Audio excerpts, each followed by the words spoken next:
businesses go from here then? You know, we still have a lot of people that have the desire to create change within our industry, within their own organisations.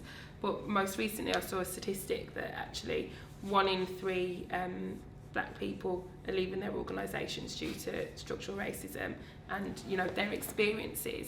So where do businesses take the conversations and how do they improve the outcomes for their employees?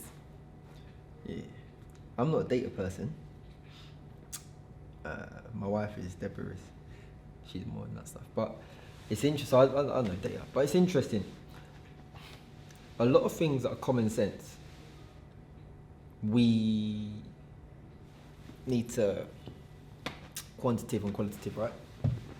We have to bring data and the facts before people understand, like, you know,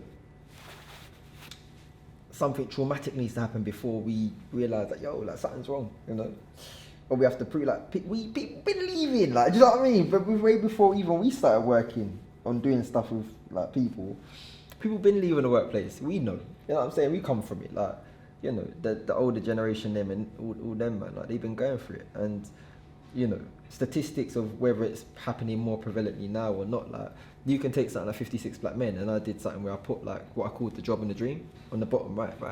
And even that, as a statistical piece, as a data fact, it was interesting to know that a lot of the black men in the campaign had an actual job and then had a side hustle.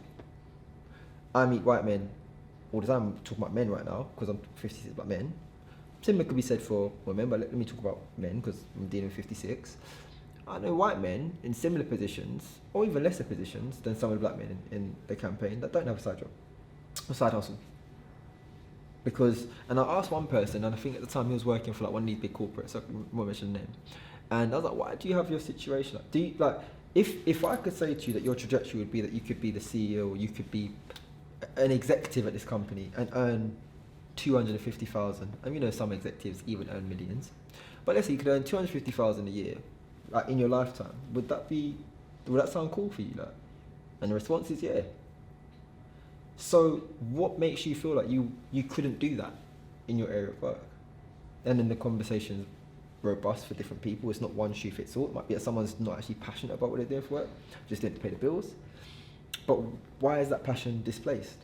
Is it because the culture isn't right? Is it because you feel, from whether it's pub culture or whatever, you know, microaggressions in the corridor or whatever? Because some black people like to go to pubs, some ain't our thing. So, cool. But it's so many facets around it. It's like,